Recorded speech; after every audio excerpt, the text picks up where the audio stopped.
सहनाववतु सहनौ भुनक्तु सह वीर्यं करवावहै तेजस्विनावधीतमस्तु मा विद्विषावहै। ओम शांति शांति शांति।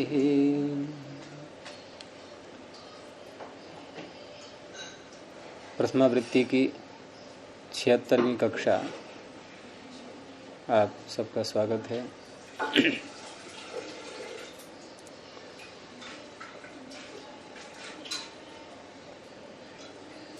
अतिदेश प्रकरण आज प्रारंभ होगा।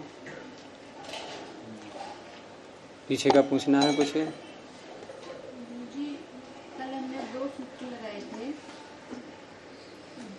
उससे पिछले में इससे थोड़ा स्पष्ट नहीं हुआ भाष्य में। क्षत्रिय शानचाव प्रथमा और समानाधिकरणी, ये सूत्र समझ नहीं आया। लट लकार के स्थान पर हाँ जी, क्षत्रिय और शानच 2 प्रत्यय होते हैं, इतना आ गया था समझ में जी। तो क्या चीज नहीं आई? अप्रथमा समानाधिकरणी, उसको छोड़ दो ना, छोड़ दो उसको अभी। और हाँ, लट लकार के स्थान पर 2 प्रत्यय होते हैं। आप अगर ये शंका करती हैं यहाँ पर कि जब 2 प्रत्यय हो रहे हैं तो हमने शानच क्यों किया, क्षत्रिय क्यों नहीं किया, तब तो बात ठीक थी। वो तो आत्मने पद में शानच जाएगा, प्रश्न पद में क्षत्रिय आएगा। हाँ, क्योंकि हमें आत्मने पद का प्रत्यय लाना है तो शानच ही लेंगे हम, क्षत्रिय यहाँ नहीं ले सकते। तो ये अप्रथमा समानाधिकरणी, उसको भी छोड़ दो। और ये जो अनेकम अन्य पदार्थ है, इसका भी थोड़ा सा स्पष्ट नहीं हुआ। अनेकम का तात्पर्य होता है एक से अधिक। हाँ जी, इतना आ गया समझ में? तो क्या नहीं आया? अनेकम अन्य पदार्थ में उसने बोला अन्य पदार्थ में वर्तमान अनेक सुबंत पर हाँ, अन्य पदार्थ को कहने के लिए अन्य पदार्थ का तात्पर्य होता है कि जिन पदों का हम प्रयोग कर रहे हैं उनका अर्थ नहीं आएगा। अच्छा। कोई और अर्थ कोई और है, और जो अर्थ है वो समास में आए हुए किसी भी पद का अर्थ नहीं है। जैसे हम कहें कि चित्रगु आने,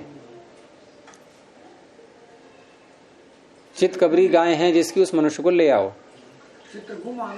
चित्रगुम आने, तो उस मनुष्य को ले आओ, ले आए। अब प्रश्न किया कि ये जो मनुष्य आया ये किस शब्द को बोल करके लाया गया था, तो क्या उत्तर होगा? चित्रगु शब्द बोल करके। अब चित्रगु में 2 शब्द हैं, चित्र और गु। अब प्रश्नकर्ता ये प्रश्न करेगा कि ये जो मनुष्य बैठा है सामने प्राणी 6 फुट का, ये चित्र शब्द का अर्थ है या गु शब्द का अर्थ है? किसका अर्थ है आप बताओ? चित्र का अर्थ है चितकबरा, गु का अर्थ है गऊ है। तो वो क्या है? वो चितकबरा है या गऊ है? तो फिर कैसे आ गया ये? कैसे आ गया फिर ये चित्रगु कहने से कैसे आ गया? क्योंकि न तो इसका नाम चित्र है, न इसका नाम गु है, न तो ये चितकबरा है कि भाई चितकबरे को बुलाएं तो ठीक है भाई आ गया चितकबरा है ये। तो न तो चित्र का अर्थ है ये, न गु का अर्थ है। तो क्या कहेंगे हम? ये अन्य पद का अर्थ है किसी और का। वो अन्य पद हम बोल नहीं रहे हैं। समास में जो पद हैं उनसे किसी भिन्न पद का अर्थ है ये, इस अर्थ में होता है बहुरी समास।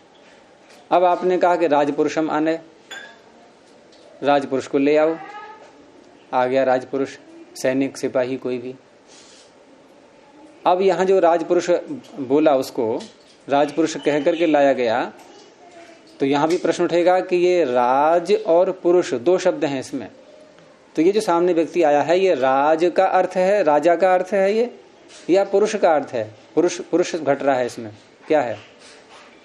राजा है वो, पुरुष है। तो एक पद का अर्थ तो आ गया, एक पद का अर्थ आ गया नहीं। और 2 पदों में से कौन से पद का अर्थ आया? प्रथम वाले का या दूसरे वाले का? तो दूसरे वाले को क्या बोलते हैं? उत्तर।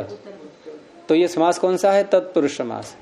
तो तत्पुरुष समास कैसा होता है? उत्तर पदार्थ प्रधान होता है। उत्तर पद का अर्थ घटता है उसमें। अव्ययी भाव पूर्व पदार्थ प्रधान होता है, अव्ययी भाव में पूर्व पद का अर्थ घटेगा। आचार्य यही थोड़ी और क्लियर करें, ये जो है उत्तर पद प्रधान तो है, हो गया। हाँ। लेकिन अर्थ उसका भी आ रहा है पूर्व, वो संबंध की दृष्टि से है। हाँ। कि राजा का पुरुष है। हाँ, राजा का पुरुष है, संबंध कुछ तो जुड़ा हुआ है, लेकिन राजन का अर्थ वो मनुष्य नहीं है। मनुष्य नहीं। अगर ये अव्ययी भाव होता तो राजा पकड़ के लाया जाता, ना हाँ। कि जो है कि कोई कर्मचारी। हाँ, तो इस तरह से अव्ययी भाव पूर्व पदार्थ प्रधान, तत्पुरुष उत्तर पदार्थ प्रधान, द्वंद्व उभय पदार्थ प्रधान है। राम लक्ष्मणौ गच्छतः, राम और लक्ष्मण जा रहे हैं, तो राम लक्ष्मण मऊ, ये कौन सा समास है? द्वंद्व समास। तो राम लक्ष्मण मऊ में राम का भी अर्थ घट रहा है एक प्राणी में, दूसरे में लक्ष्मण का अर्थ घट रहा है, दोनों का अर्थ बराबर है बिल्कुल। तो उभय पदार्थ प्रधान, उभय तो एक शब्द संकेत का है, द्वंद्व समास में 3 3 4 4 5 5 10 10 पद भी हो सकते हैं, सबका अर्थ है, सबका अपना अपना महत्व है, बिल्कुल बराबर है सबका। तो 3 बोल दिए, पूर्व पदार्थ प्रधान, उत्तर पदार्थ प्रधान और उभय पदार्थ प्रधान। कौन सा रह गया बोलने के लिए?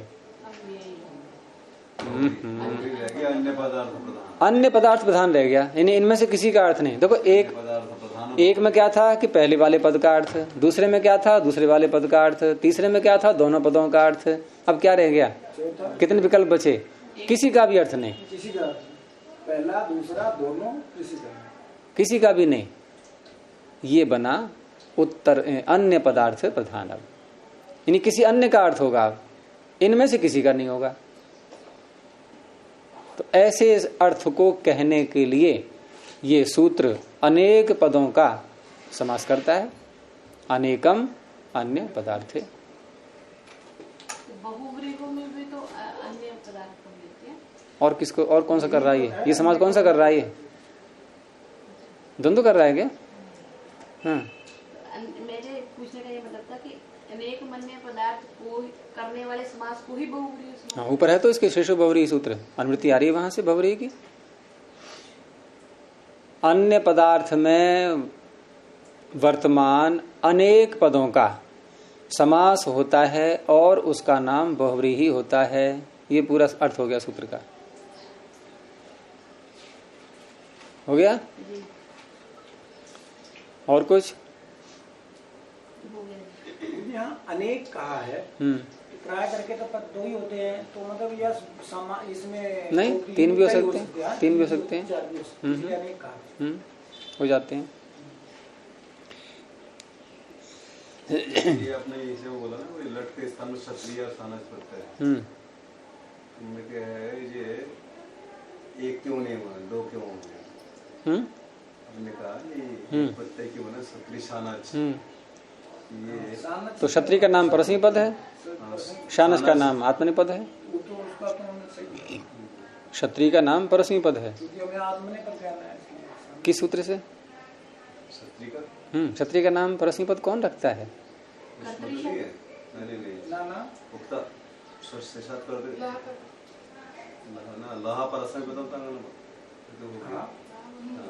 क्या नहीं, उलझन कहाँ हो रही है? क्या हो गया? सानस कानस तंग और आन आन हो गया ना।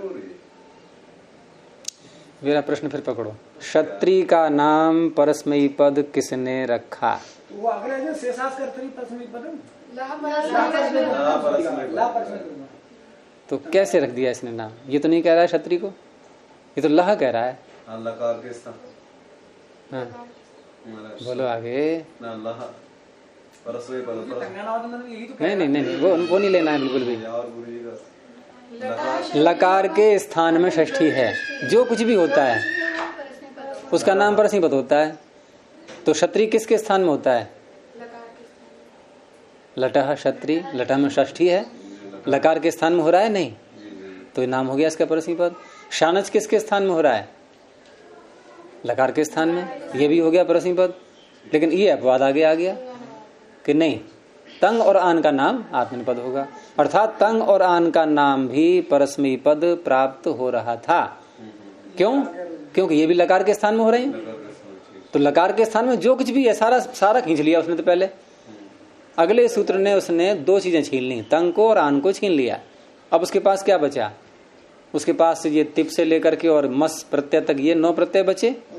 उधर वो क्षत्रि बचा है, और भी हैं शानच कानच इत्यादि।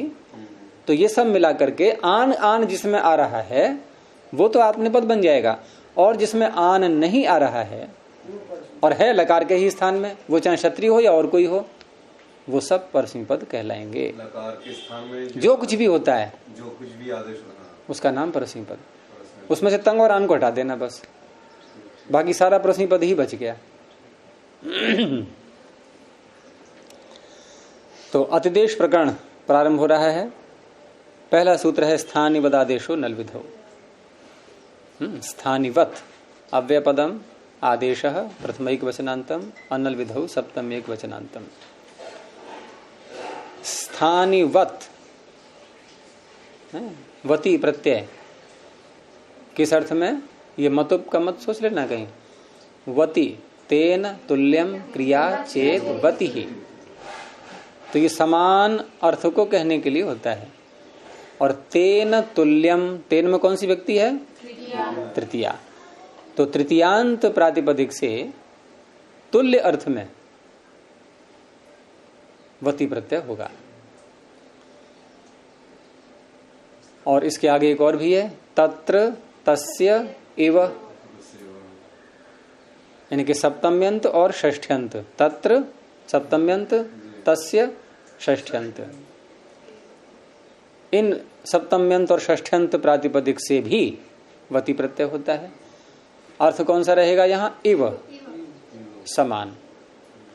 पीछे क्या था? समान तो अर्थ हम वहां भी ले रहे थे, वहां तुल्य शब्द को बोला है उन्होंने, और तुल्य के साथ में उसमें क्रिया और जोड़ दिया है, क्रिया चेत। क्रिया की समानता देखनी है वहां। और तत्र तस्य में वस्तुओं की समानता देख सकते हैं हम, कि ये गिलास इस गिलास के समान है। ये क्रिया की समानता देख रहे हैं क्या? द्रव्य की। अच्छा, जो क्रिया जब कह दिया तो अपेक्षा से क्या हुआ लगा द्रव्य, कि इस ब्रह्मचारी की बुद्धि, ये ब्रह्मचारी इसके समान है। हम बहुत चीजें देखते हैं, ये कपड़ा इस कपड़े के समान है, ये मकान इस मकान के समान है, ये गाड़ी इस गाड़ी के समान है। ये चौथे कॉलम में आएगा उधर, चौथे पांचवें अध्याय में तस्य भाव स्वतलो जहाँ आता है ना, ये तस्य भाव स्वतलो के ऊपर ही है सारा प्रकरण। ये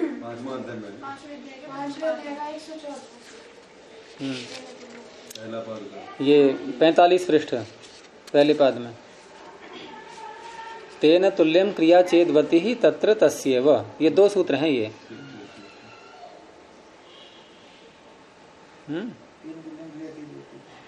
तो तेन तुल्यम, तो वति प्रत्यय हो जाता है। और ये जो प्रत्यय है वति,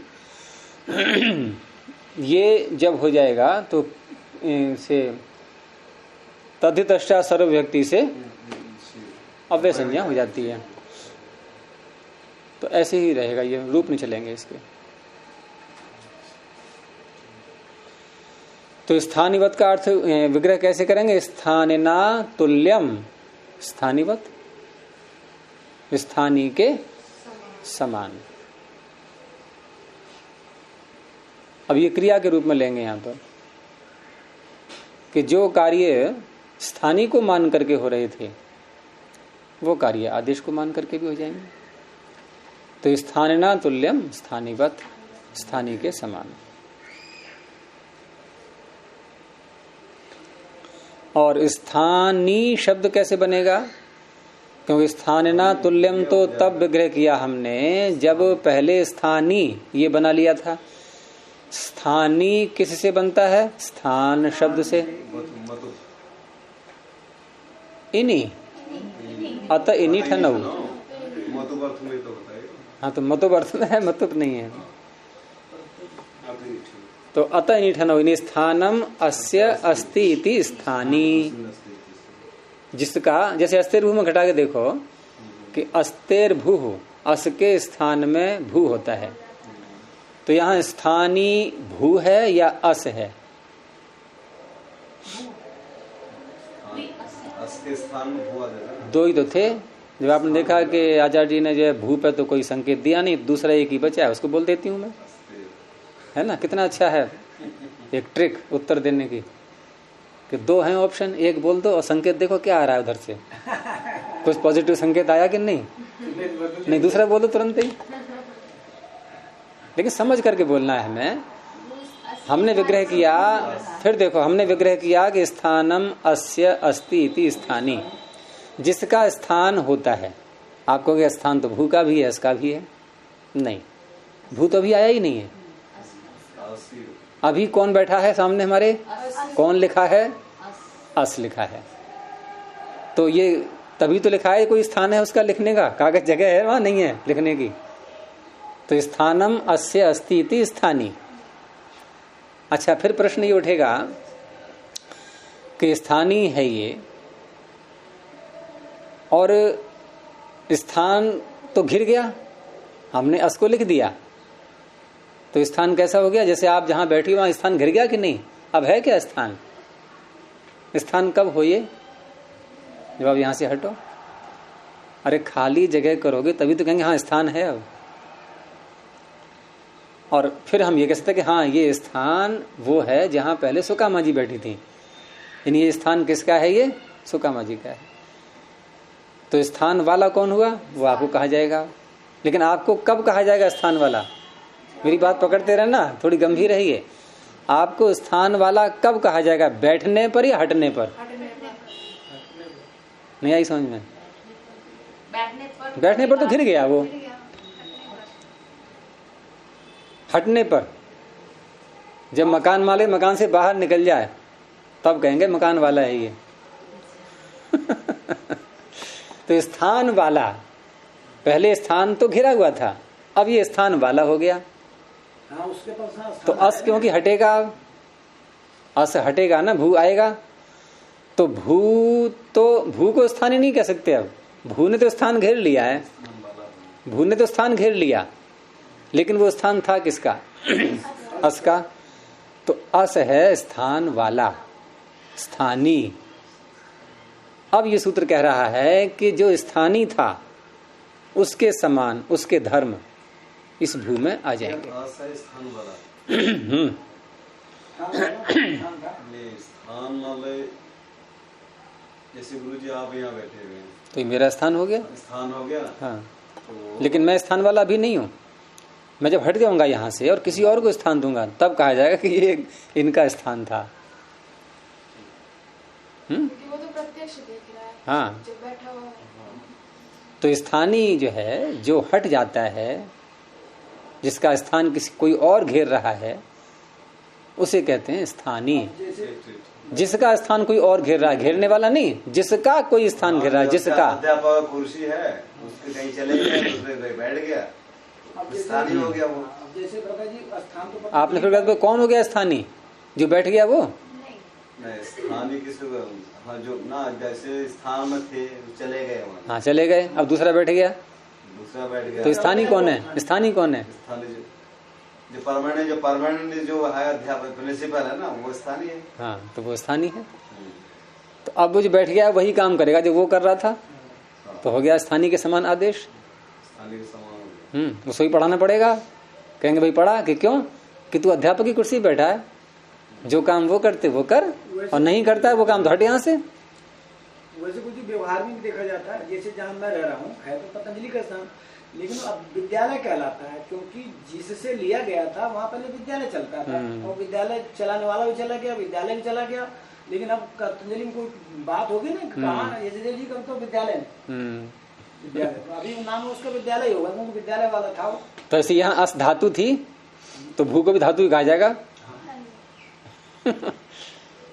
अस धातु थी तो धातु धर्म इसमें भी आ गया, भू में भी स्थानीय के समान कर दिया। तो स्थानम अस्य अस्ति इति स्थानीय। मूल शब्द क्या बना? स्थानिन, धनिन, बलिन।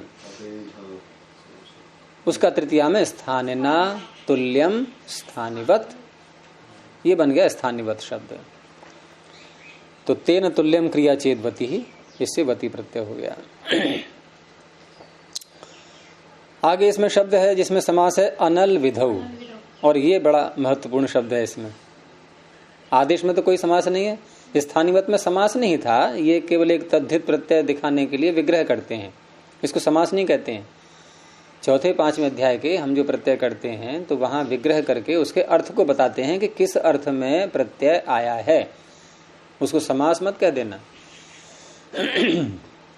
लेकिन ये विग्रह करके उसका प्रत्यय का अर्थ दिखाना, ये कार्य हमें समास वाले शीर्षक में ही करना होता है, क्योंकि इनके 6 शीर्षक हैं, पदच्छेद विभक्ति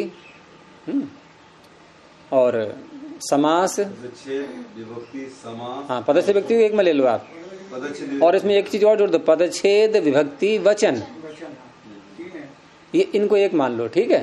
यानी अलग अलग कर दिया पद को और उसका स्वरूप बता दिया, एक काम हो गया पूरा ये। फिर समास, फिर अधिकार या अनुवृत्ति, इनको एक में ले लो, फिर अर्थ, और फिर उदाहरण, और फिर सिद्धि। इसमें कहाँ है चौथे 5वें अध्याय का कार्य बताना, तो समास के अंतर्गत ले लें। जैसे समास में हम पदों को अलग करके खोलते हैं ना, ऐसे ही चौथे 5वें अध्याय वाले जो शब्द बनते हैं वहां से प्रत्यय करके उनको भी अलग करके ऐसे ही खोलते हैं, तो उसी शीर्षक के अंतर्गत ले लेते हैं इसको। अब कोई समझे कि समास शीर्षक के अंतर्गत आ रहा है तो ये भी समास होगा, तो ऐसा मत समझ लेना। छाई प्रक्रिया में कोई जरूरी नहीं छाई की छाई घट जाए।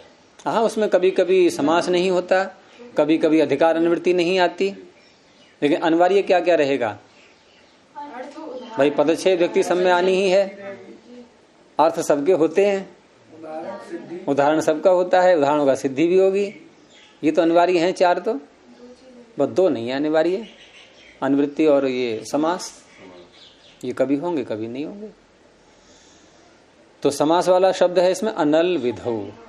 अब अनल विधौ में नए समास किया गया है कि न अल विधि ही अनल विधि ही, लेकिन नए समास कर जिन पदों का किया है उसमें भी एक शब्द ऐसा है जो समस्त है, समास से युक्त है, अल विधि शब्द, क्योंकि अल विधि में 2 शब्द हैं, अल और विधि, तो पहले इनका समास करना होगा, उसके बाद फिर नए के साथ समास करेंगे।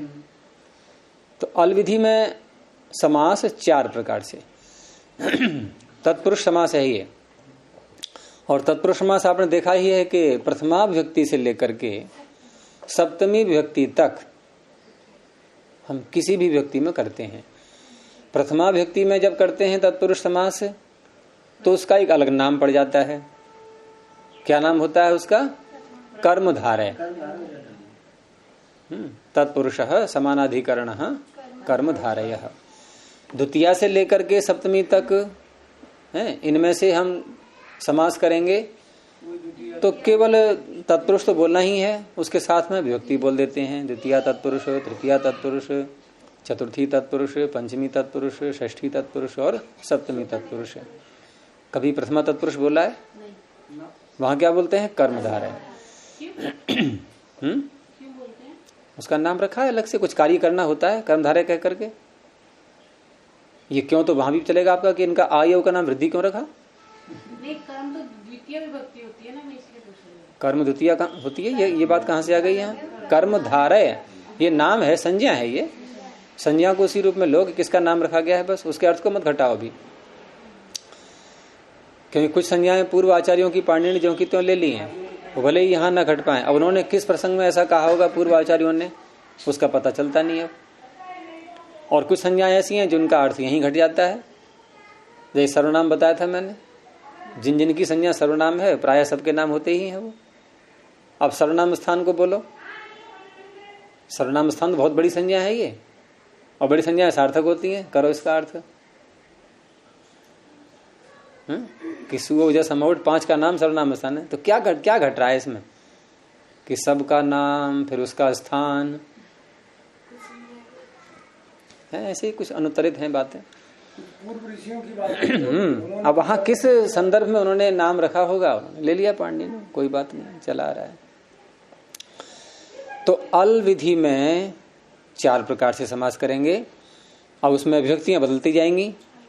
जैसे यदि हम पंचमी करते हैं तो अलह, पंचमी में क्या बनेगा, अलह, और षष्ठी में क्या बनेगा, अलह। तो दोनों में अलह बनेगा, तो भेद करने के लिए एक शब्द और जोड़ देते हैं आगे कि पंचमी यदि करेंगे तो पंचमी में क्या होता है, तस्मादिति उत्तरस्य, उत्तर में षष्ठी हो जाती है नहीं, तो अलह परस्य विधि ही अल विधि ही। अल से उत्तर किसी और के स्थान में हम कुछ कर रहे हैं, उस विधि का नाम होगा अल विधि। अल विधि तो 4 बार बनाएंगे हम, तो एक अल विधि का अर्थ हो गया कि अल से उत्तर किसी के स्थान में कोई कार्य करना।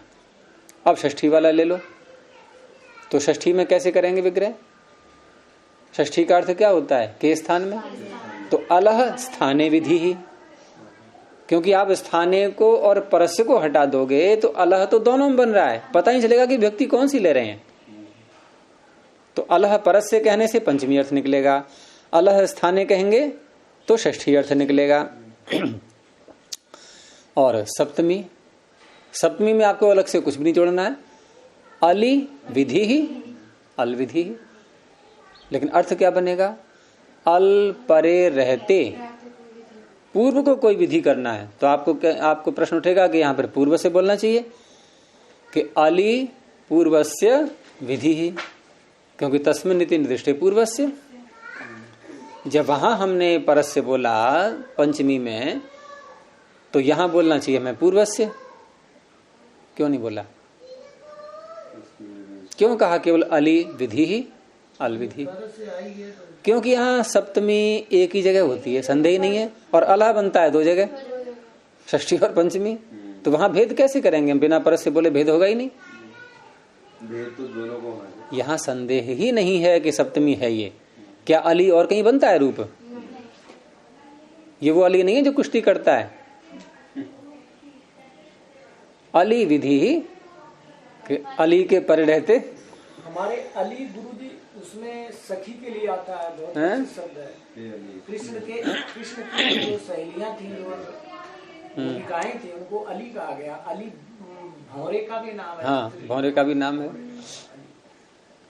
अली कली से ही बधु आगे कौन हो, नहीं विकास नहीं मधुर और ह्रस्वकारांति ही है वो। हाँ, ह्रस्वकारांति। और यहाँ भी सप्तमी में ह्रस्वकारांति बन रहा है ये। भाषा का अंतर हो गया। तो अली विधि का अर्थ क्या हो गया कि अल परे रहते, यानी आगे कोई अल परे है और पूर्व हमने किसी को कोई कार्य किया है, उसको भी अल विधि कहेंगे। क्योंकि जब तक ये अली भी अल विधि समझ नहीं आएगा ना, सूत्र नहीं समझ आएगा बिल्कुल ही, ये ध्यान रखना। इसलिए मैं ज्यादा जोर दे रहा हूं इस पर। तो 3 तरह से हमने देखा अभी कि अल से उत्तर, यानी अल इधर रहा और इधर हमने कोई कार्य किया, उस पूरे कार्य का नाम अल विधि। एक अल के ही स्थान में डायरेक्ट उसी जगह हमने उसको हटा करके दूसरा कुछ रखा है, ये भी अल विधि है। लेकिन ये अल की बात हो रही, ध्यान रखना, एक वर्ण, केवल ये एक वर्ण की बात हो रही है। ये जो सूत्र है ये एक वर्ण की बात कर रहा है। ये अस्थिर भू मत लगा देना इसको। अस में 2 वर्ण है, अकार और सकार, समझ आ रहा है नहीं? और भू आदेश किया हमने, तो अस के स्थान में भू किया है, ये अल विधि है क्या?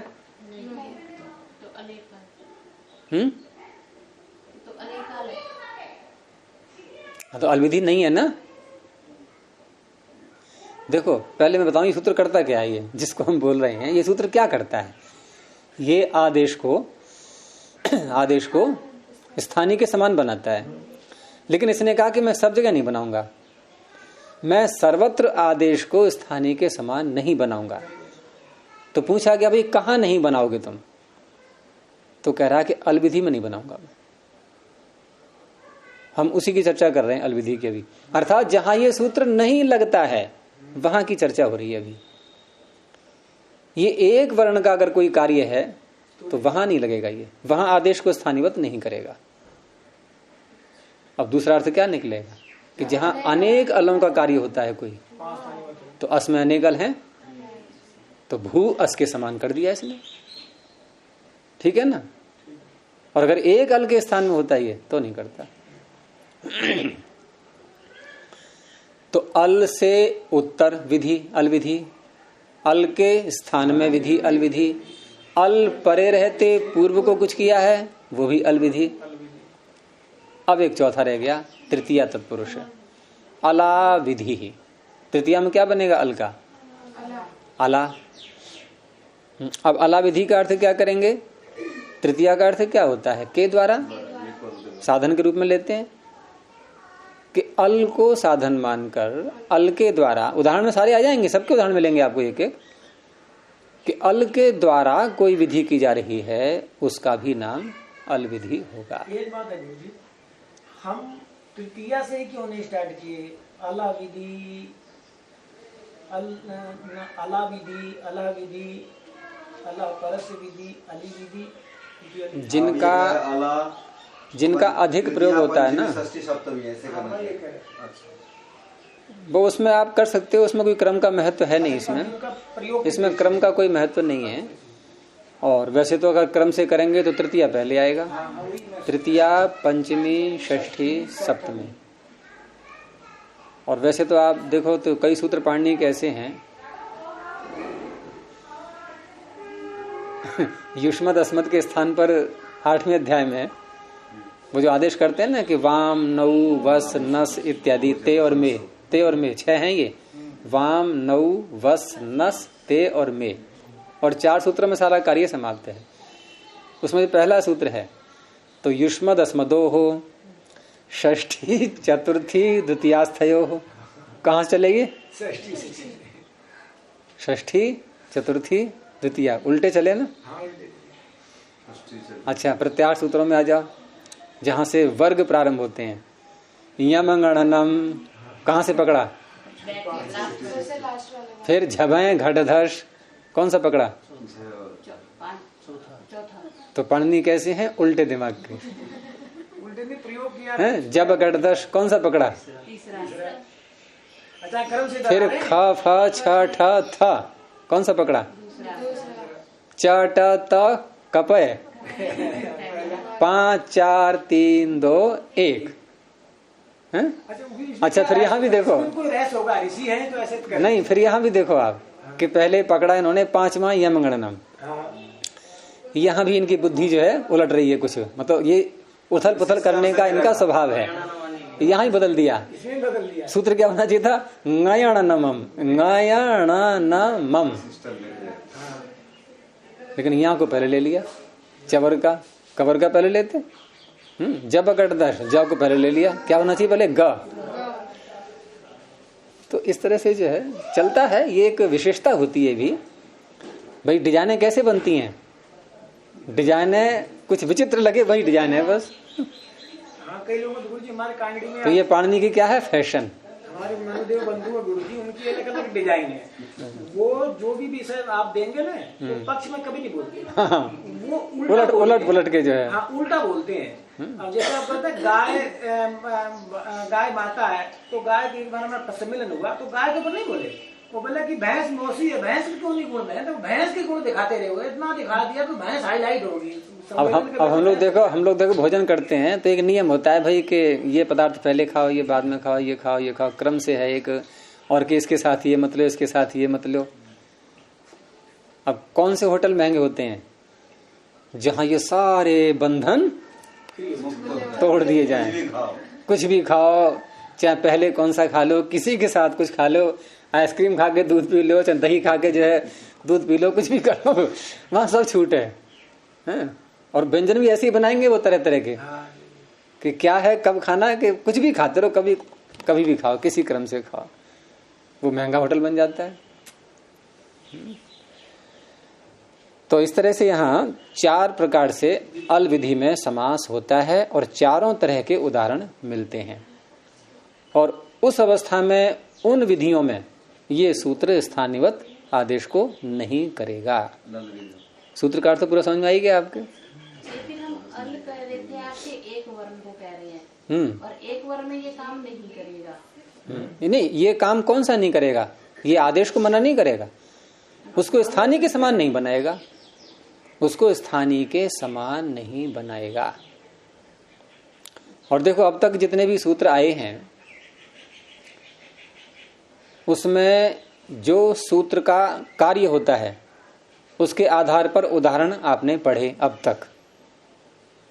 उसमें जो उनमें सूत्र कार्य नहीं करता है उन उदाहरणों को बोलते हैं प्रत्युदाहरण। उदाहरण और प्रत्युदाहरण। और प्रत्युदाहरण पढ़ते हैं हम द्वितीय वृत्ति में, काशिका में, ठीक है। लेकिन इस सूत्र में बिना प्रत्युदाहरण पढ़े आपको सूत्र समझ में ही नहीं आएगा। तो यहाँ विवशता से आपको प्रत्युदाहरण भी पढ़ने पड़ेंगे, नहीं तो अनल विधौ जो है ये शब्द आपको रहस्य में ही लगता रहेगा। ये आपके अंदर शंका उठेगी किसने सूत्र, ये किसने काम कहाँ नहीं किया है, क्योंकि अनल विधौ यही तो बता रहा है कि अलविधि में नहीं करता है। तो प्रश्न उठेगा कि अलविधि कौन सी है जहां नहीं करता है ये, हैं? कोई कहे कि मैं वहां जाता हूं, वहां नहीं जाता हूं। अच्छा, जहां तुम नहीं जाते वो जगह कौन सी है? एक प्रश्न उठता है कि मैं सबसे बोलता हूं लेकिन उससे नहीं बोलता, तो वो उस कौन है? वो प्रश्न उठता है। नहीं वाले में ज्यादा इंटरेस्ट। हाँ, क्योंकि वो जो है रहस्य में बनी रहती है बात। गांव में चर्चा होती है ना, तो औरत कहेगी बहन मैं तुमको अपना मान के बता रही हूँ, किसी को नहीं बताना, शाम तक वो पूरे गांव फैल जाएगी। यही बात कह करके, और किसी को नहीं बताना, और किसी को नहीं बताना, तो रहस्य। तो अला विधि ही, अलह विधि ही, अलह परस्य, अलह स्थाने, अली विधि ही, इन सब को मिला करके बना शब्द अल विधि। अब नए तत्पुरुष करेंगे।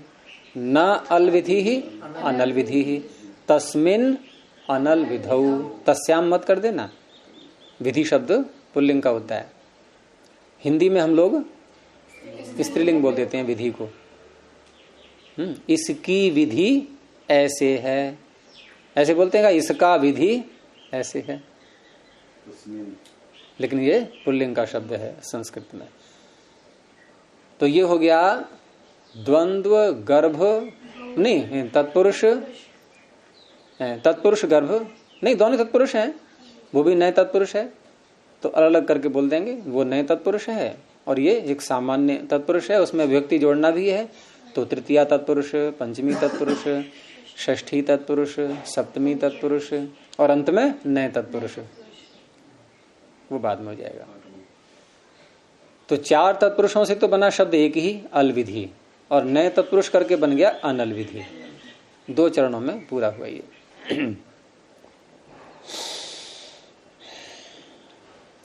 अब सूत्र का अर्थ क्या बन जाएगा? इसमें एक चीज और ध्यान देने की है कि यहां जिस आदेश को ये स्थानीय के समान बनाएगा, उन आदेशों के प्रकार कितने हैं उनकी भी गणना कर दी गई है। मतलब उनके अतिरिक्त और मिलते ही नहीं है, तो गणना भी कर दी, जिससे समझने में सरलता हो जाती है। एक निश्चय हो गया भाई, ठीक है कि इतने इतने प्रकार के आदेश होते हैं। तो वो प्रकार जो आदेशों के हैं वो 8 प्रकार के होते हैं आदेश। 8 प्रकार के आदेशों में जैसे अस्थिर्भू को ले लो आप, ये कैसा है? धातु के स्थान में आदेश है, वो धातु बन जाएगा। अंग के स्थान में आदेश अंग कहलाएगा। कृत प्रत्यय के स्थान में किया आदेश कृत कहलाएगा। तद्धित के स्थान में किया आदेश तद्धित कहलाएगा। अव्यय के स्थान में कोई आदेश हुआ है वो अव्यय बन जाएगा। और सुप के स्थान पर कोई आदेश किया है तो वो भी सुप कहलाएगा। ऐसे ही तिंग के स्थान में कोई आदेश किया है वो भी तिंग कहलाएगा। पद के स्थान में कोई आदेश किया है तो पद कहलाएगा। ये 8 प्रकार के आदेश होते हैं, उनको ये स्थानीय के समान बनाता है। तो सूत्र का तो बहुत सरल अर्थ है कि आदेशः स्थानिवत् भवति अल विधिम वर्जयित्वा। कोई कठिन अर्थ है ये? आदेशः स्थानिवत् भवति, आदेश स्थानीय के समान होता है, लेकिन थोड़ी सी सीमा बांध दी उसकी कि अल विधिम वर्जयित्वा, अल विधि को छोड़कर आदेश स्थानीवत होता है। इसीलिए सूत्र में है अनल विधौ, अल विधि में नहीं होता है। आदेशः स्थानीवत भवति अल विधौ न भवति, कैसे भी बोल दो घुमा फिरा के, अथवा अल विधिम वर्जयित्वा। और वो आदेश मैंने बता दिए कि 8 प्रकार के होते हैं ये, और उन आदेशों को ये स्थानीवत करता है। तो 8 प्रकार के आदेशों का एक एक तरह का उदाहरण, तो कितने उदाहरण बनेंगे? 8। और फिर अल विधि में हम दिखाएंगे प्रत्युदाहरण, कितने बनेंगे? 4। 4 तरह से तो किया है समास। अला विधि ही, अलह विधि ही, अलह परस्य विधि ही, और सप्तमी में अली विधि। 4 बनेंगे प्रत्युदाहरण, 8 बनेंगे उदाहरण। 8 और 4 12, लेकिन 12 में 4 में काम नहीं किया इसने, 8 में करेगा और 4 में नहीं करेगा। तो पहले लिया इन्होंने धातु को, और आपने पढ़ लिया है पूरा ये, भविता भवितुम भवितव्यम, वक्ता वक्तुम वक्तव्यम। तो धातु के स्थान में किया आदेश, क्या बना देगा उसको? ये धातु बना देगा। अर्थात धातु नाम जो अस को मिला हुआ था, वही धातु नाम भू को भी उपलब्ध हो गया। मनमोहन सिंह को जो प्रधानमंत्री का नाम मिला था, वो मोदी को भी मिल गया, हो गया नहीं? यानी मोदी कैसे हो गए अब? स्थानीवत, स्थानीय के समान। स्थानीय कौन थे? क्यों है स्थानीय वो? क्योंकि उन्हीं का स्थान था वो। कुछ गुण कर्म आ ही जाता है, जैसे वो पहले गुंगा रहता, मौन रहता था, ज्यादा कुछ रिस्पॉन्स नहीं देता। ये भी ऐसे ही कर रहा है, लेकिन समझदारी पूर्वक उत्तर देता है। बोलता तो है लेकिन बहुत समझदारी। हाँ, तो ये क्या हो गई? ये हो गई अलविधि।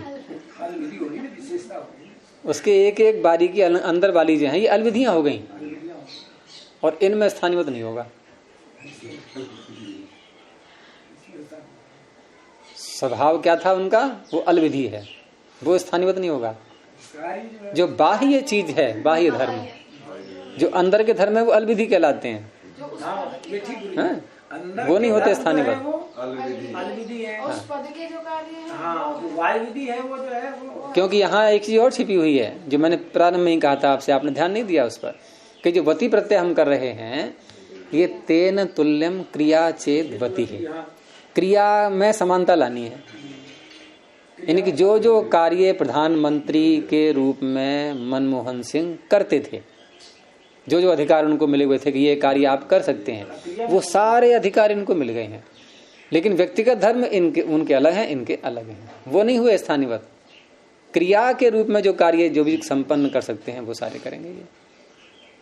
उसमें ऐसा नहीं है कि नहीं वो तो कर सकते, ये नहीं कर सकते, ऐसा नहीं। चुनाव बड़ा मुश्किल जाता है, ढूंढना पड़ता। तो भविता भवितम भवितव्यम इत्यादि उदाहरण तो पीछे आ ही चुके हैं। तो भू अस के स्थान पर भू किया, और भू करने के बाद जो है फिर जब आगे धातु का अधिकार चलेगा ना, तो धातु के अधिकार में, क्योंकि अस के स्थान पर तो जैसे अस धातु लाए पहले हम, और धातु संज्ञा इसकी कर ली अस की, और धातु संज्ञा करने के बाद प्रत्यय हमें क्या करना है? लाना है। अभी लाए नहीं है, क्या करना है? लाना है। नवीन ध्यान से नहीं सुन रहे हो तुम? ठोड़ी पकड़ने का अर्थ है ध्यान से न सुनना, ये ध्यान रखो हमेशा, क्योंकि हमने अपने को निढाल कर दिया। आलस्य का प्रतीक होता है। हाँ, ये निढाल कर दिया, यानी चेतना की कमी आ रही है। तो अस से अभी प्रत्यय लाए नहीं, लाना है। तो यहाँ जो प्रकरण है आर्ध धातुके का दूसरे अध्याय के चौथे पाद में, ये विषय सप्तमी है। आर्ध धातु का विषय आ चुका है, अभी आया नहीं है, उसकी भूमिका बन चुकी है, इसे कहते हैं विषय। भूमिका बन गई है उसकी, तो भूमिका बन गई है, तो उसी अवस्था में ये आदेश जो है अस्थिर हुई इत्यादि सूत्र ये लग जाते हैं। तो अस के स्थान पर इसने प्रत्यय लाने से पहले, प्रत्यय क्या लाना है? हमें अणुबोल त्रिचौ, त्रिच लाना है। और त्रिच लाना है तो पता किया गया भाई ये जो त्रिच आएगा इसका नाम क्या है? तो क्या नाम है त्रिच का? आर्ध धातु। तो अब पता लग गया, अच्छा आर्ध धातु प्रत्यय लाना है आपको कि हाँ, तो रुको, अभी प्रत्यय लाए नहीं है, रुक दिया वहीं पर कि पहले इसके अस के स्थान में भू कर लो आप, उसके बाद प्रत्यय आएगा, कर लिया। अब समस्या आ गई कि अब त्रिच लाएं कैसे, क्योंकि त्रिच है धातु के अधिकार में। त्रिच प्रत्यय तब आए जब धातु नाम हो, लेकिन भू का तो नाम धातु है ही नहीं। धातु नाम था अस का, भूवादयो धातवः ने धातु संज्ञा किसकी की थी? अस की। क्यों? भू की नहीं कर सकता क्या वो? वो अलग है, वो भू अलग है। हाँ, ये आपने उत्तर दिया। आप एक रूपता स्वरूप को देख करके मत कहो ये भू आदेश है, ये धातु पाठ का भू नहीं है, और वो भू है धातु पाठ का है, वो है ना। तो ये धातु नहीं है। अगर हम पहले प्रत्यय ला देते फिर ये कर देते तो इतना सोचने का जोर नहीं लगाने की जरूरत पड़ती है। तो उसमें भी उत्तर आगे मिलेंगे आपको बाद में कि ऐसा क्यों करना पड़ा। वो प्रकरण आएगा तो ही बताएंगे उसके लिए, नहीं तो बहुत बात फैल जाएगी। अभी उसमें भी रहस्य हैं सब, कैसा क्यों करना पड़ा है। तो यहाँ जब हम अस को भू कर लिया तो धातु नहीं थी ये। इस सूत्र ने कहा कोई बात नहीं, मैं आपकी सहायता करूंगा कि आपने आदेश किया है किसी के स्थान में, तो आप इसको स्थानीय के समान मान सकते हैं। स्थानीय के समान मानेंगे तो उसका भी नाम धातु था, इसका भी नाम धातु हो गया। अब धातु के अधिकार में लुत्र जो आसानी से लग गया। आस्था। हाँ, अस धातु थी तो ये भी धातु हो गई। ये अस नहीं हो गई, ये रूपातिदेश नहीं है, कार्यातिदेश है। रूपातिदेश भी आएगा आगे द्विवचनजी सूत्र में। ये 4 सूत्र हैं ये अतिदेश वाले। रूपातिदेश भी आएगा आगे, यानी वहां बिल्कुल रूप ही वैसा ही माना जाएगा। ये कार्यातिदेश है कि धातु को मान करके होने वाले कार्य वो भू को मान करके भी हो जाएंगे। तो ठीक है, त्रिच आ गया। भविता तुमुन भवितुम तव्यत भवितव्यम। ऐसे ही ब्रुओ वची ही, ब्रु के स्थान पर वच। अब यद्यपि वच परिभाषणे धातु पाठ की भी है, लेकिन ये वच अलग है। और ब्रुई व्यक्तायाम वाची, वो ब्रुई धातु पाठ की है। वो धातु थी, वच धातु नहीं है, इसने बना दिया उसको। तो वहां वक्ता वक्तुम वक्तव्यम ये प्रत्यय हो गए सारे। और तो ये धातु का तो ये हो गया है, धातु का आदेश धातु के समान और अंग का आदेश अंग के समान। 8 तरह से लेना है हमें इसको, यानी 8 प्रकार के उदाहरण। संख्या तो उदाहरण की बढ़ जाएगी। जैसे अभी 6 उदाहरण बोल दिए हमने, भविता भवितुम भवितव्यम वक्ता वक्तुम वक्तव्यम। आप कहोगे आप तो जो है 8 बोल रहे थे, 6 तो यही हो गए, 2 और रह गए होंगे। फिर तो ये एक हुआ, ये एक हुआ है अभी। धातु के आदेश धातु के समान। अब अंग का आदेश अंग के समान बन जाएगा, यानी अंग के स्थान में कुछ किया है तो वो भी अंग ही कहलाएगा। तो इसमें उदाहरण है केन, कह कऊ के, कम कऊ कान, केन किम शब्द का तृतीया का पुल्लिंग में अथवा नपुंसक लिंग में एक वचन। दोनों में केन ही बनेगा, स्त्रीलिंग में नहीं बनेगा, वहां बनेगा कया। तो किम शब्द से टा प्रत्यय।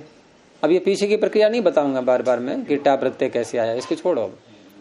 तो किम से टा प्रत्यय हुआ, और टा क्या है? ये विभक्ति। तो विभक्ति जब परे होती है तो वहां जो प्रकरण है आपका निकालो। विभक्ति का प्रकरण कौन सा है? 7वें अध्याय में दूसरे पाद में आता है ना। 7वें अध्याय के दूसरे पाद में जहां अष्टन अविभक्त, यहां से प्रारंभ हो जाता है ये प्रकरण। अब जो आगे जो सूत्र आ रहे हैं ये सब विभक्ति परे होगी तभी अपना कार्य करेंगे, नहीं तो भाग जाएंगे अगर विभक्ति को आपने हटा दिया तो। और ये 113 सूत्र तक ये प्रकरण चलता है, हलिलोपा तक, ठीक है। लेकिन ये सूत्र किसके अधिकार में है? अंग के अधिकार में। तो पहले आपको अंग संज्ञा करनी होगी, लाइसेंस लेके आना होगा। तो यस्मात् प्रत्यय सूत्र से अंग संज्ञा करा करके हैं एक सिस्टम से अब आधिकारिक रूप से आप प्रवेश के अधिकारी हो गए अंग के अधिकार में। तो यहाँ सूत्र है इसी विभक्तों के अधिकार में किमह कह। अब अर्थ हो जाएगा सरलता से, किम हम षष्ठी है, कह में प्रथमा है। किम के स्थान में विभक्ति परे रहते यानी किम अंग के स्थान में विभक्ति परिणते का आदेश हो जाता है। तो अलवंते से लगाएंगे यहां पर।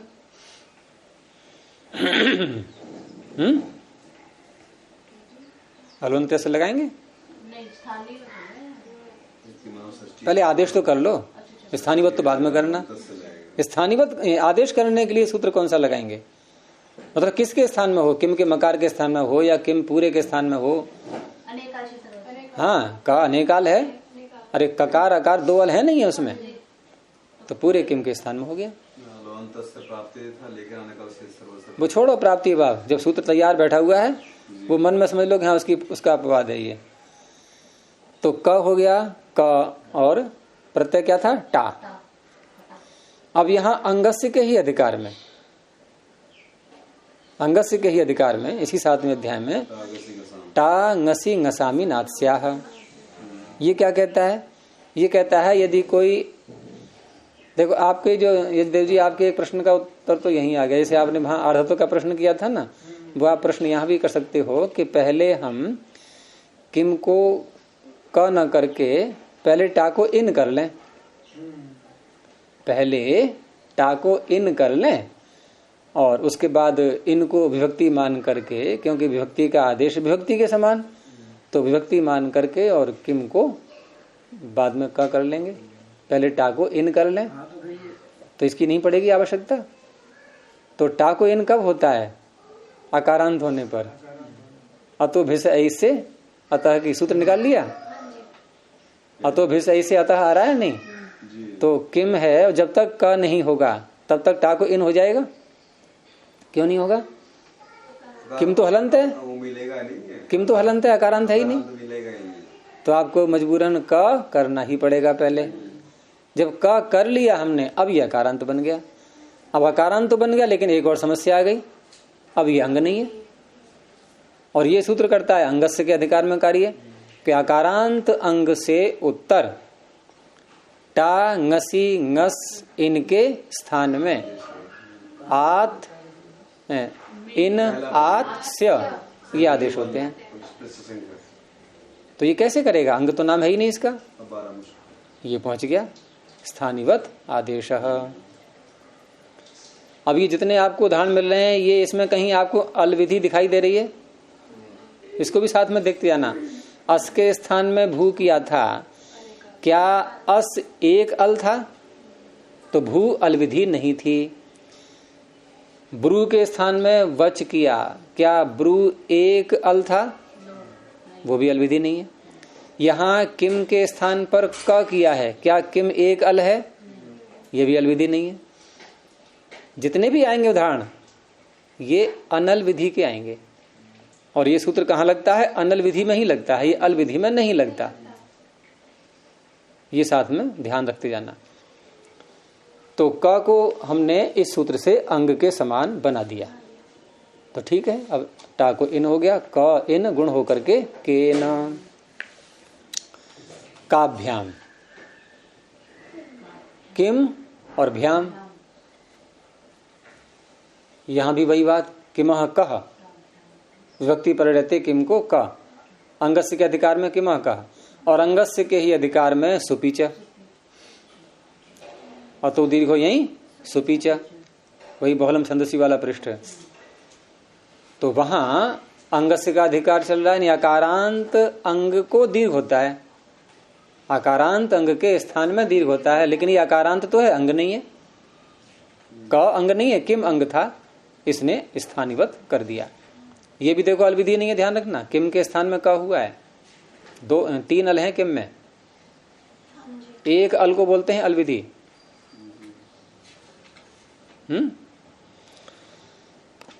काभ्याम दीर्घ कर दिया, काभ्याम।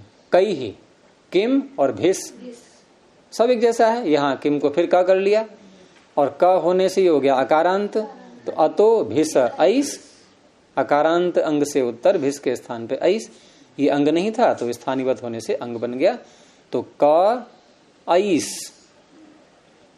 वृद्धि होकर के वृद्धिरेचि कैस कई ही, तो केन काभ्याम कई ही हो गया। तो अंग का आदेश, धातु का आदेश धातु के समान, अंग का आदेश अंग के समान। एक और ले लेते हैं अभी। आगे है कृत का आदेश कृत के समान। कृत प्रत्यय कोई है और उसके स्थान पर एक नया आदेश हो गया, उसको भी कृत माना जाएगा। तो उदाहरण है प्रकृत्य, अच्छी प्रकार से करके। तो प्र उपसर्ग है धातु क्री, क्री धातु से धातु के अधिकार में समान कर्तृकयोः पूर्व काले। दो धातुएं जब होती हैं तो पूर्व काल वाली धातु से क्त्वा प्रत्यय, यानी करके कुछ और भी करना है तो पहला काम होगा करके, पूर्व काल क्त्वा प्रत्यय आ गया। क्री त्वा, गुण की प्राप्ति होगी लेकिन क्त्वा प्रत्यय कित है, तो सार्वधातु अर्धातु के से जो गुण की प्राप्ति होगी टीचर रोक देगा। इडागम की प्राप्ति होगी क्योंकि क्त्वा प्रत्यय वलादि अर्धातुक है, उसको एकाच उपदेश अनुदाता रोक देगा। सब अपने अपनी जगह पे देखो, सब सीमाएं में सैनिक तैयार हैं अलग अलग स्थानों में अपना अपना कार्य करने के लिए। जैसे देश की सीमा में बाहर से लोग घुसते हैं ना, तुरंत रोक दिया जाता है हमको। तो क्री और त्वा। अब यहां प्र साथ में जोड़ा गया इसके, प्र क्री त्वा। अब प्र का और कृत्वा, प्र का और कृत्वा का समास करना है। तो प्र का और कृत्वा का समास कैसे हो पाएगा? तो पहले प्र की गति संज्ञा करनी होगी, और गति संज्ञा किससे होती है? प्र की गति संज्ञा का सूत्र कौन सा है? गतिश्च। अनुवृत्ति आ रही है इसमें प्रादयः की, तो गति नाम भी होता है इनका, उपसर्ग नाम भी होता है इनका। यहाँ गति नाम से हमें तात्पर्य लेना है। तो गति संज्ञा जिनकी हो जाती है उनका समास हो जाता है, और प्रादि अलग से ही पढ़ा हुआ है, कुगति प्रादयः। समास के प्रकरण में कुगति प्रादयः, तो प्रादि कह करके भी ले सकते हैं। इसमें प्रादि ले लिया है, इसमें चाहे गति नाम हो या न हो तब भी हो जाएगा, क्योंकि वहां गति नाम क्रिया के योग में रखा गया है।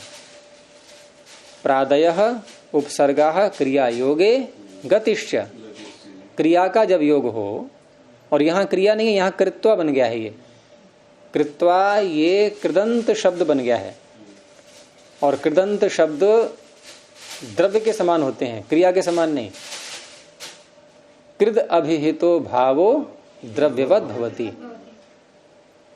तो प्रादयः कहने से यहां समास लें, गति से तात्पर्य नहीं, प्रादि कहने से। कु गति प्रादयः। गति का भी होता है समास, वो बात अलग रही, लेकिन यहां प्रादि गति नहीं है। प्रादि गति कब बनेंगे? जब क्रिया का योग हो। क्रिया का योग होने पर दो नाम जाते हैं इसके, गति भी और उपसर्ग भी, और तीसरा नाम और भी होता है निपात। निपात का तो प्रकरण ही चल रहा है पूरा, वो प्राग्रीश्वरान निपाताः। निपात तो सारे ही हैं वहां। तो इसका प्रादि कहने से, कुगति प्रादेह से, प्र शब्द का कृत्वा के साथ समास हो गया। अब समास होकर के क्या बना? समास होकर के होता क्या है भाई? पद मिल जाते हैं आपस में, जो दूर दूर थे अब आपस में पास पास में आ गए। ऐक पद्यम, एक वाक्य सुना होगा आपने, ऐक पद्यम ऐक स्वरियम च समासात् भवति। ये महाभाष्य में आपको मिला कई जगह, ऐक पद्यम ऐक स्वरियम च समासात् भवति, कि भाई पहले भी प्र था, कृत्वा था, अब भी प्र और कृत्वा है। क्या कोई अंतर आ गया समास करके? अब भी तो वही बोल रहे हैं हम, प्रकृत्वा। समास के बिना बोला प्रकृत्वा, समास करके बोला प्रकृत्वा, क्या अंतर पड़ गया? अब ये एक पद बन गया। पहले प्र अलग पद था, कृत्वा अलग पद था। समास करने से कृत अधित समासाश्च पूरा एक प्रातिपदिक बन जाएगा ये। उसके आगे फिर हम सुप लाएंगे और सुप तिङन्तम पदम से एक पद बन गया, और स्वर संबंधी कार्य भी अब संपन्न हो जाएंगे, क्योंकि समास जो है अंतोदात्त रहता है। समासस्य सूत्र देखा है नहीं, छठे अध्याय के, उसका अंतिम पाद के अंत में जो आता है समासस्य, प्रथम पाद का अंतिम सूत्र, छठे अध्याय के प्रथम पाद का अंतिम सूत्र, तो समास को अंतोदात्त करता है ये। तो ऐक पद्यम ऐक स्वरियम च समासाद होती। तो यहाँ क्त्वा प्रत्यय यानी कि प्र का कृत्वा का समास कर दिया गया। तो समास करने के बाद एक कार्य और करना पड़ेगा। जब भी हम समास कर देते हैं तो क्त्वा के स्थान में ल्यप करना अनिवार्य हो जाता है। वैसे तो क्त्वा प्रत्यय क्त्वा बोलेंगे हम, जैसे गत्वा, खादित्वा, पीत्वा, है सुप्त्वा, पठित्वा। लेकिन यदि आपने धातु से पहले प्रादि लगा दिया तो कुगति प्रादेह समास करेगा, और समास करते ही क्त्वा नहीं रहेगा, क्त्वा के स्थान पर लेप हो जाएगा। सूत्र समासे न पूर्वे क्त्वो ल्यप, 7वें अध्याय के पहले पाद में 37वां सूत्र। समासे अनय पूर्वे, इसमें भी थोड़ी बंधन लगा दिया है, सारे समासों में नहीं। अर्थात नए तत्पुरुष समास करेंगे, जैसे हम कृत्वा के साथ में नए का समास करें, न कृत्वा अकृत्वा, तो अकृत्य नहीं बोलेंगे, यहां क्त्वा को लेप नहीं होगा। अन्य कोई समास करेंगे तो लेप हो जाएगा। अनय पूर्वे समासे, जो नए पूर्व समास नहीं है, नए जिसके पूर्व नहीं है, ऐसे समास में क्त्वः लेप, क्त्वः में षष्ठी का एक वचन है, क्त्वा के स्थान पर लेप हो जाता है। तो क्त्वा के स्थान पर लेप कर दिया इसने, अनेकालशित सर्वस्य पूरे क्त्वा के स्थान में हो गया। तो क्या बन गया? प्रक्रि, लेप का य रहेगा, प्रक्रिय। क्या ये अलविधि है? नहीं, क्योंकि क्त्वा में ककार, तकार, वकार, आकार चार बैठे हैं, एक के स्थान में नहीं हुआ ये। तो प्रक्रिय। अच्छा, क्त्वा प्रत्यय का नाम क्या था? कृत। क्या लेप का नाम कृत है? नहीं है, नहीं है ना। अब यहां पर हमें कृत मान करके कोई कार्य करना है। कृत संज्ञक परे होता है जब ह्रस्व, ह्रस्वांत शब्द से आगे जब कृत प्रत्यय आ जाए, और वो भी कृत प्रत्यय कैसा हो? पित भी हो साथ में।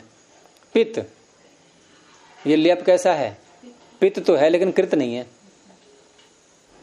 कृत क्त्वा था, लेप पित है लेकिन कृत नहीं है। तो ह्रस्वस्य पिति कृति तुक, ह्रस्वांत शब्द को पित कृत पर रहते तुक आगम होता है, ये कर पाएगा? क्यों नहीं कर पाएगा? क्योंकि कृत नहीं है आगे। इसने कह दिया कृत का आदेश कृत के समान। तो क्त्वा का नाम कृत था तो लेप का भी नाम कृत हो गया।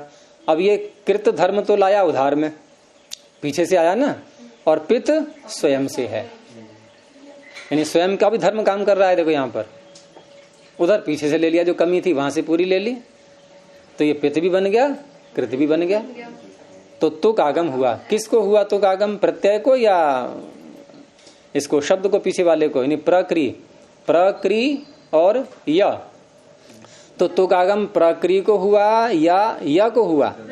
षष्ठी किसमें है? ह्रस्वस्य पिति कृति तुक, किसमें है षष्ठी? तो कौन है ह्रस्व यहां पर? पित कृत परे रहते, सप्तमी है, तो पित कृत परे रहते कौन है ह्रस्व? प्रक्रि है, तो प्रक्रि को हुआ है। आपने कैसे कह दिया या को हुआ? ह्रस्वस्य पिति कृति तुक, षष्ठी किसमें है? हाँ, ह्रस्वस्य। कौन है ह्रस्व यहाँ पर? पितकृत परे रहते। पितकृत को छोड़ देना, पितकृत है लेप, उसको छोड़ दो। अब कौन है ह्रस्व? प्रक्रि, ये है ह्रस्व, क्री में री ह्रस्व है, तो इसको हुआ है तुक, इसको हुआ है तुक। कहाँ बैठेगा ये? क्योंकि तुक में ककार लगा हुआ है, कहते हैं ये आद्यंत टकित। अगर या को होता ये तो या के अंतम बैठता, प्रक्रि को हुआ है तो प्रक्रि के अंतम बैठेगा, तो तुक का क्या बचेगा? तो प्रक्रि, तकार और यह मिला दो, बन गया। ठीक है।